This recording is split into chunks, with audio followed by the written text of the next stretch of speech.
All right, Armchair Engineer 85, guys. Currently, right now, I'm rebuilding a Yamaha Banshee 350 engine, and I'm at the part what I consider probably one of the most important, if not make it or break it, tests that you need to do if you're building any engine, but especially a two-stroke engine, and that is a leak down test. So I went ahead and I built myself a leak down tester, and I'm going to show you guys how you do a leak down test. So what you want to do is you can either buy these online. I know South Texas Banshee, he'll sell you a kit. Can't remember if it's like $40 or $50 plus shipping American. But you know, if you don't mind hunting around the hardware store, you can, like a Home Depot, you can make this for pretty cheap and pretty quick. So what you want to do is you want to go ahead and you got to get these 1.5 inch plumbing caps. I'll show you right there. Yeah, 1.5 inch. You get them from your plumbing section, and they just go on the exhaust ports here where your exhaust pipes would go, and you just cinch them down. While you're in the plumbing section, you get these two plumbing caps. These are 3/4 inch. You get 2 of them, and while you're there, pick yourself up a tire valve. So I got this tire valve here. Here's the package, tubeless tire valve. I know South Texas Banshee, he uses the 2-in-1 where it's got the valve plus the actual gauge right here, which is actually pretty nice because then you can have a completely closed off cap, which just means less of a chance that it'll leak. But I didn't have that option. This is all they had. I already had this gauge.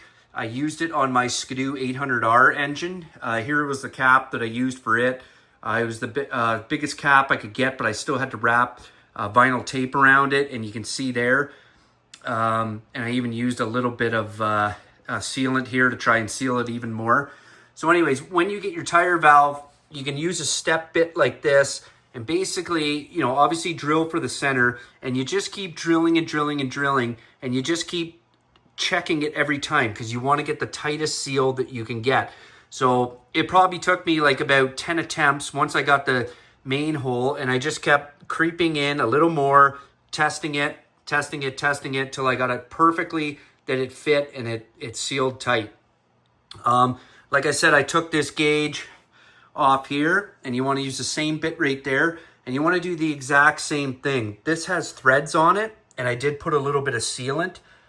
So basically you want this hole as tight as you can get it.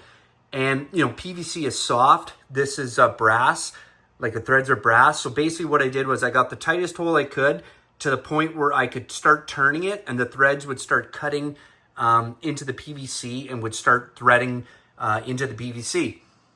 Here's an example here that I did on the other one, and you can see that literally it tapped its own hole, but you have to get it like bang on. So you got to have a bit of patience.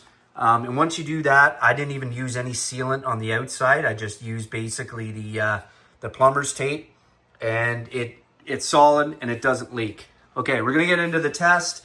I'm using a little Milwaukee tire inflator here. So basically what you want to do is you want to test it for about 7 or 8 PSIs. You don't want to put too many PSIs to it, because you can blow out the seals. You got your main crank seal back here. You can see the black one there. You've got your smaller seal right here. And then you've got other leak points. You know, you got all your O-rings in here. You can have your spark plugs that it can leak from. It can leak from your boots all along here.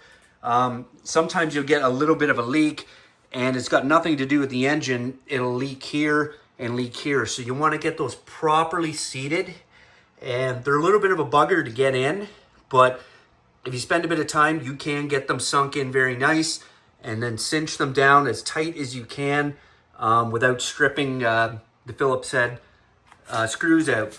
These caps here, they go on easy peasy. You're good to go. One other little tip I want to add is I've already done a test on this, so I already know the results, but I'm going to show you anyway.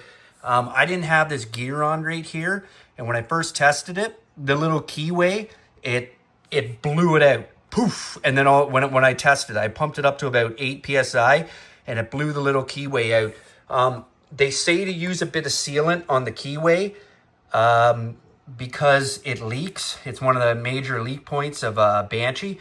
So I did in fact use a bit more sealant. And then I took this gear here, and I think this is the water pump gear.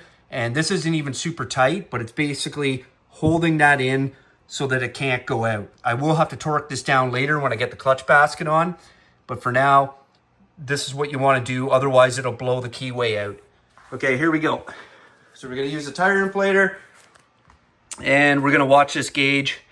And it has to be able to hold. I think it should hold for about 4 or 5 minutes. Here we go.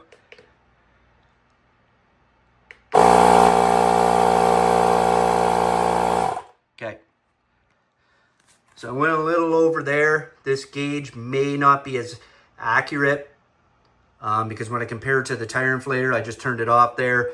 Let's see what it says. The tire inflator says, okay, so the tire inflator says 6.5. And this one here is saying basically a little over 9. So we're just going to watch it here. One thing I noticed before is I was getting a leak from here. And the gauge was dropping ever so slightly.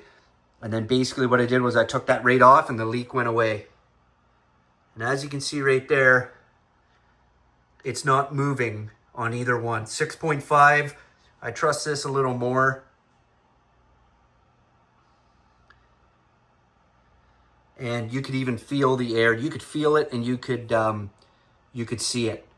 And a lot of the time, if you put your ear close to the engine, you will hear a small leak.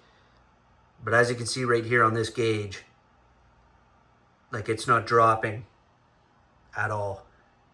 And that's good. This, in my opinion, is the most important part of building an engine. If you don't do this, you're asking for it, and that's just the way it is. As you get better with engines, you'll know like weak points of where, you'll just be able to take your time more and you'll be able to do a better job. But even still, you ask guys that do this and they, build engines, and they will always do a leak down test. So I'm not going to sit here. Oh, she dropped just a little hair, and that's okay. Let's see it on here. So it still shows the same here. Hasn't really dropped. It's allowed to drop a small percentage over the course of about 4 or 5 minutes. And as I mentioned before, just because it drops a little bit, as long as it's not dropping super fast, it doesn't mean it could be very well here and here where the carburetors are going to go. It could even be potentially a small leak from these boots where the exhaust pipes are going to bolt up and they won't leak. The big thing is it's not a dramatic loss. You can't hear anything. You can't feel anything. And that's a good, solid engine. That's not going to burn to the ground. That's going to make great compression. It's going to be great for reliability. And don't forget that keyway there, guys. And like I said, if you do this test and you don't have the water pump gear on, it will blow out that little keyway. So get that water pump on and then get your bolt. All you have to do is just snug it, and that's it. All right, everybody. I'm Armchair Engineer 85. I'm going to give you more updates on the Banshee build. This is a high watermark moment because this is what I want. A rock solid, reliable engine. Okay, everybody. See you in the next one.